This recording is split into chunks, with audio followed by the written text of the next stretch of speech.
With Michael Backlund listed as week to week, who could possibly be slotting in and looking to fill the captain's shoes?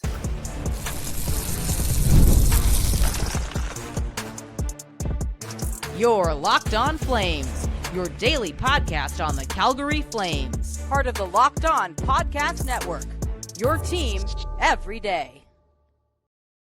Hello, everybody, and welcome to today's episode of Locked On Flames. As always, I am your host, Jess Belmosto, and thank you so much for joining me. Today's episode is brought to you by FanDuel. Right now, new FanDuel customers can get $200 in bonus bets if your first $5 bet wins.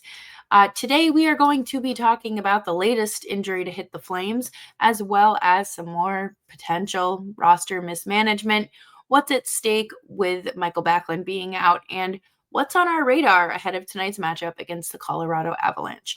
Make sure you're subscribed to Locked On Flames wherever you get your podcasts, as well as YouTube. We're here for you Monday through Friday, 5 days a week, your team every day. And let's just rip the Band-Aid off. Mikael Backlund has officially been ruled as week to week. I don't know if you guys have looked at a calendar recently, but there's like 5 weeks of the season left. So week to week is certainly not great. Obviously, sending him all the well wishes. He was injured in the game against Vancouver on Wednesday. Is that? Yes, Wednesday. And, that's tough.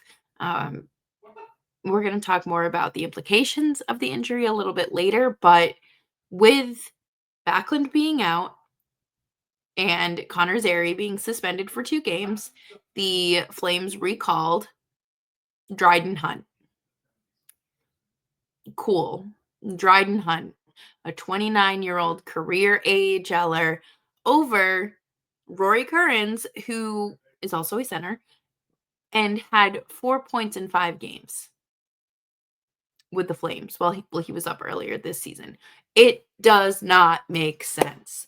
Why would you not take this opportunity to use a player that has not seen much NHL time and project him into the Flames lineup? It just does not make sense. I personally, I can't even look at it and say, well, Dryden Hunt's more experienced and he has, a better track record in the NHL. He is 29 years old versus this 23, 24-year-old who just made his NHL debut this season. It is comparing apples to oranges. And okay, great. Dryden Hunt has played with this team. He has played, a number of NHL games, and he is an AHL veteran. But to me, this is the opportunity to be putting the young kids in. This is a perfect opportunity to see what he can bring to the lineup. Is this something that could work and potentially keep him in the lineup as the Flames continue to fight for a postseason spot? What are we doing? Is there any rationale behind it? Or I guess I just want to hear their explanation and maybe rebuttal with some what I feel like is common sense. But it just feels like roster mismanagement, more of it, because we have already kind of seen that this week and really since the Flames have been back from the Four Nations break.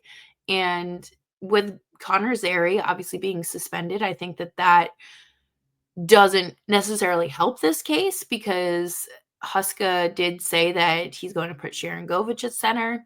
He's played center before and was fine. But when Zary's back, there is no reason for him to be on a wing. He should be at center. This team has wanted to try him more at center and play him at center. Prior to his injury, he was playing center a lot and very frequently, and it looked great. This organization does not have enough center depth to be writing off Connor Zary or Rory Kerins.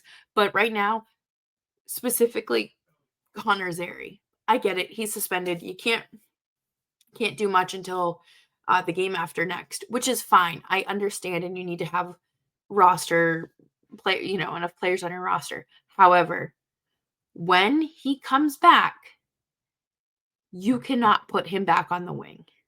You need to put him at down the middle. It should not be on the fourth line. He should be a top six, middle six player. So let's do it. Because you're obviously not going to take Kadri away from that top line. That makes no sense at all. But you should have Zary playing up in the lineup where he belongs. And it feels like such common sense. And, maybe it's because I'm not there every day and I'm not personally managing this roster.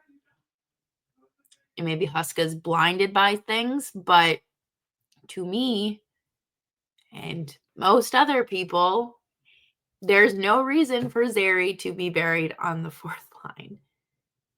And I can't believe we're saying something like this because it's Connor Zary, who had a fantastic rookie season and,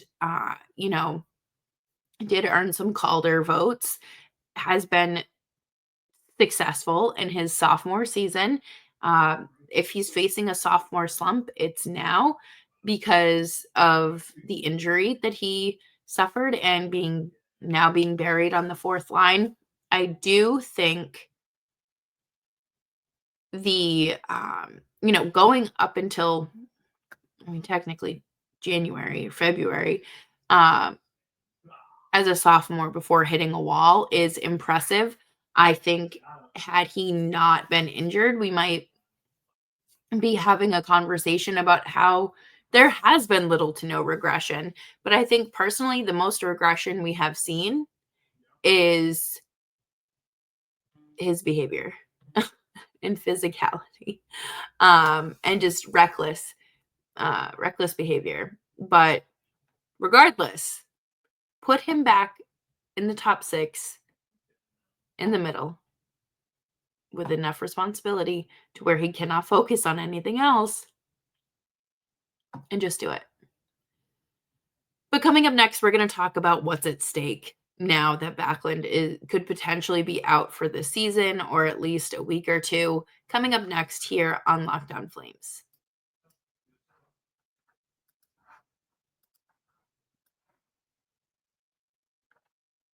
If you're like me, your mornings absolutely have to start with a good cup of coffee.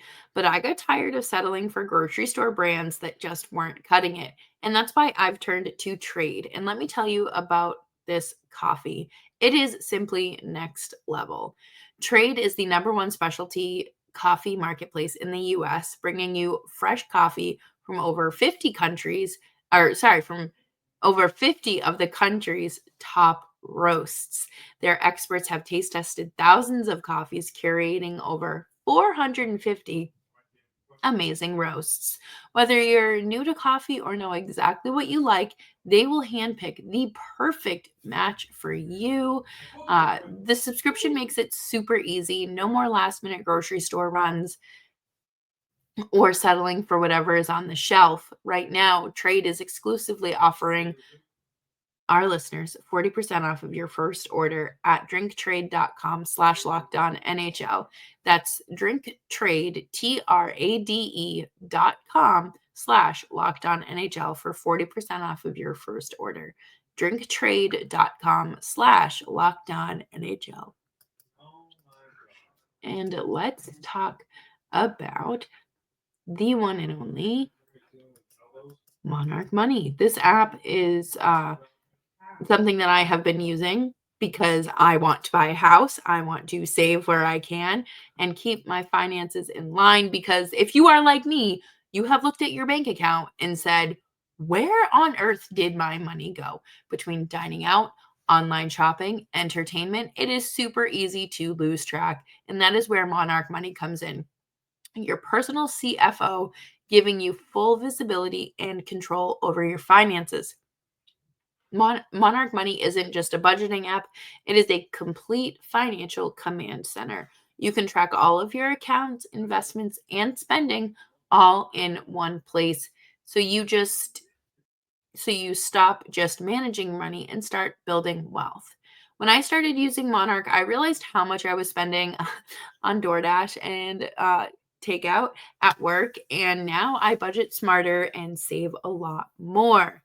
Take control of your finances with Monarch Money. Use code LOCKEDONNHL at monarchmoney.com for 50% off of your first year. That's monarchmoney.com, code LOCKEDONNHL for half off of your first year.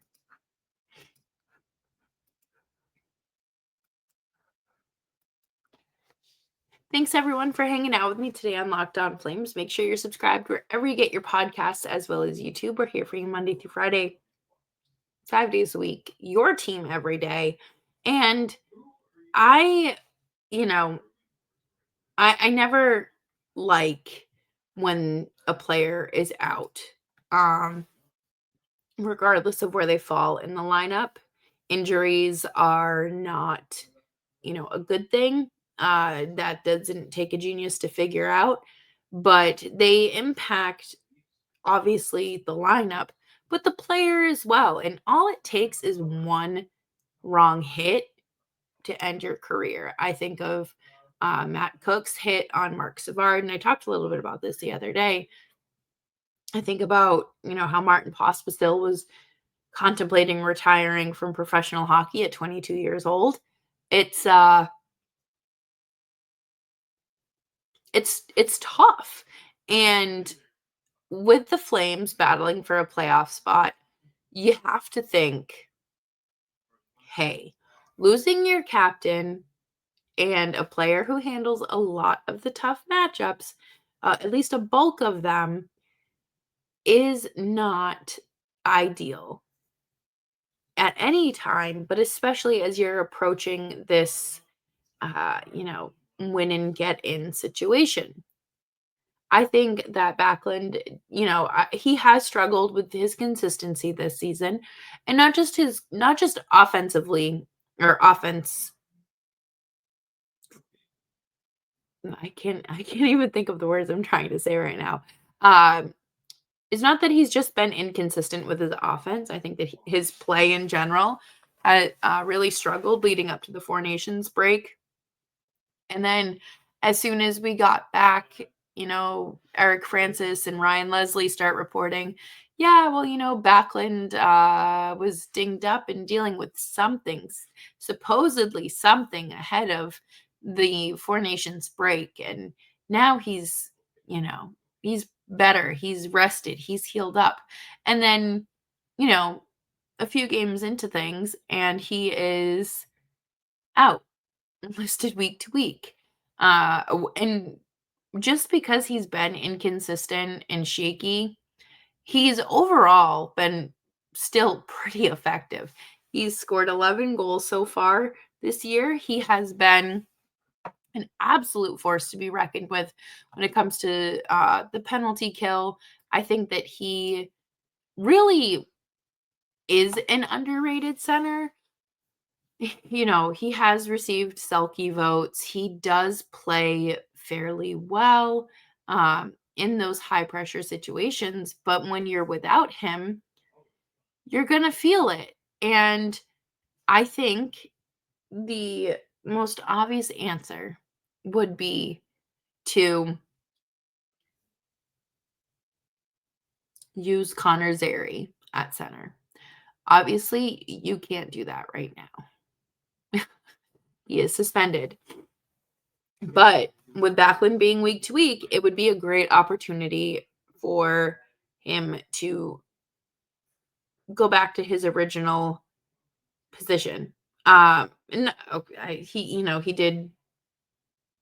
was drafted as a center, but had spent a lot of his developmental time on the wing. But I feel like it's a wasted opportunity should the Flames go with any other player.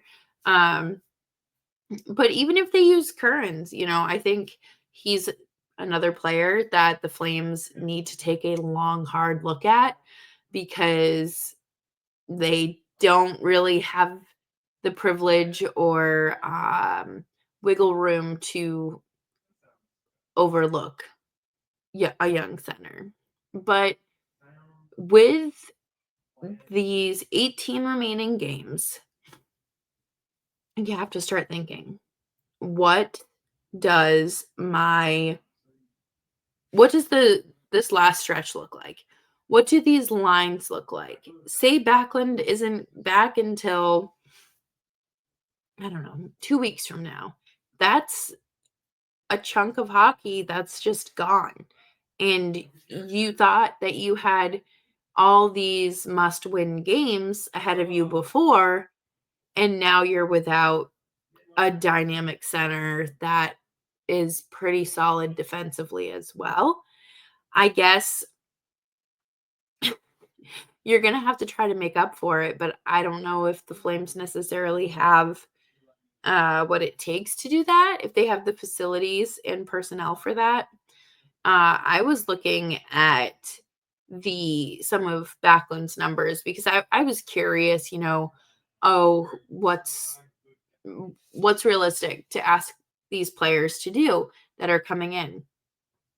Backlund is still 48% on the dot, at the dot, which I found impressive considering how badly this team has struggled. But I think it also goes to show that he takes a lot of face-offs. He takes a bulk of them, and he isn't handling just, cakewalks or he's handling a variety of the battles, and 48% is not horrible. Yeah, it's not 50 or higher, but it's close. And I don't really think you necessarily have someone that can come in and just immediately take over that position, or I guess that type of responsibility. He's playing a little over 18 minutes a night, great two-way center. Is this where things kind of start to slip away from them even further? They've talked about how every game matters and how it's not just about it's one game at a time, essentially. What happens if they do fall? If things do start to slip away? How does this team handle it? And does that mean Backlund maybe comes back a little early from his injury? I do not know. But coming up next, we are going to talk about what is on the radar ahead of tonight's matchup against the Colorado Avalanche.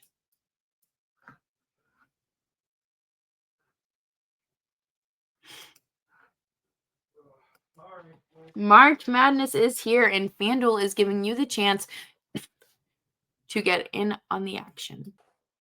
Right now, new customers can get $200 in bonus bets when your first $5 bet wins. That's 200 extra bucks to use on everything from buzzer beaters to Cinderella stories and even who's cutting down the nets. I've got my on a few underdogs this year, and FanDuel makes it easy to back them with spreads, total, and game props. The FanDuel app is super simple to use, and when I win, I get paid instantly. There is no waiting around. So visit FanDuel.com and get in on the college hoops actions all tournament long.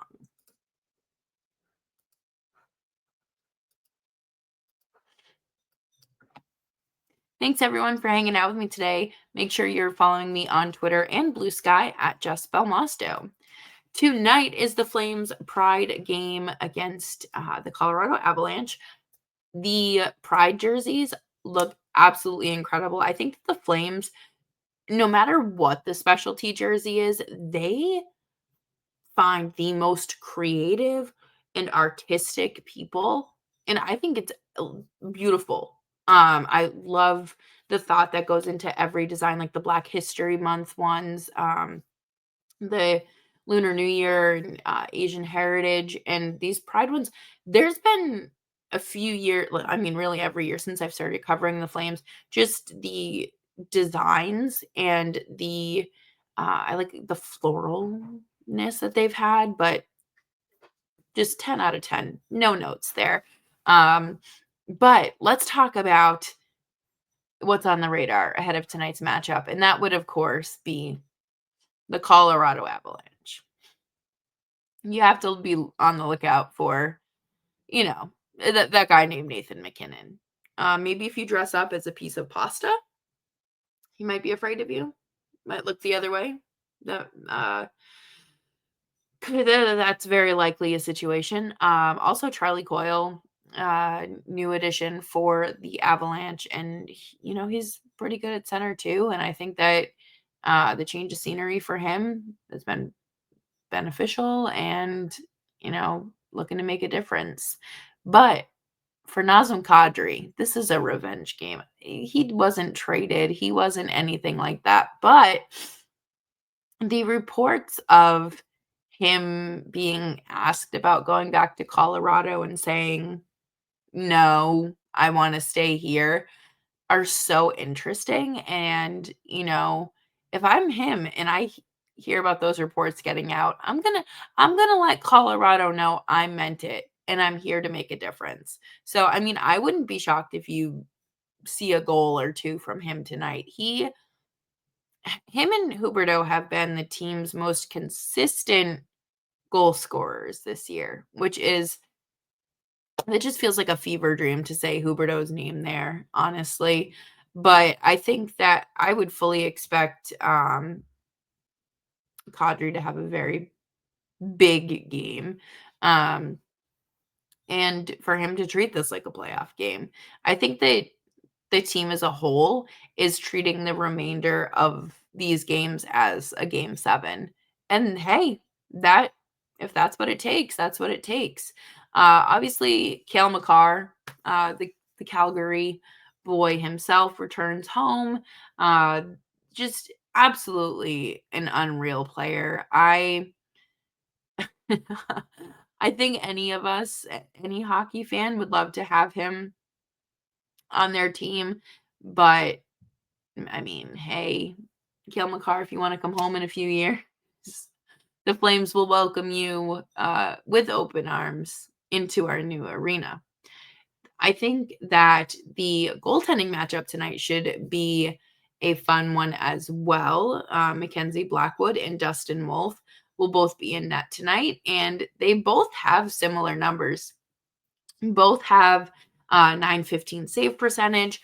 Blackwood has a 2.50 goals against average, while Wolf has a 2.53. So, like, truly barely numbers apart from each other. I think that it's just it's fun. Do I think that Colorado kind of has a little bit more luck on their side with their defense being a little more structurally sound? Yes, of course. But we have seen Dustin Wolf stand on his head in the situations that you would not expect him to come out on top for. I love that the Flames are going with Wolf again. I think that he did fantastic against Vancouver.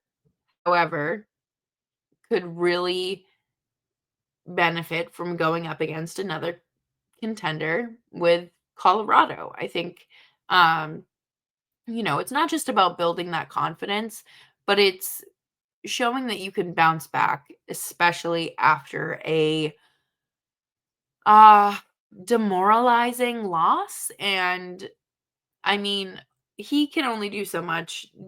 The defense has to step in at some point and say, "Oh yeah, that's right. We do have a job." And remember their position, because I do feel like there are times where we see the Flames out of position a lot. But if I had to take a bet or place a bet for tonight's game, I would say uh, take the under and Matt Coronado, anytime goal. Blake Coleman, maybe some block shots there, 2 or more. He had 2 huge blocks against Vancouver, and he's been showing a big time with blocks. So that feels like a shoe-in. And maybe, you know, same thing with, you know, 2+ shots on goal for Rasmus Andersson. But that'll do it for me here on today's episode of Locked On Flames. Thank you all so much for tuning in. I hope you have a fantastic weekend. It is starting to warm up here, and I hope that it's the same for you wherever you're listening. Make sure you're subscribed wherever you get your podcasts, as well as YouTube. We're here for you Monday through Friday, 5 days a week, your team every day. And I will see you all on Monday. Go Flames.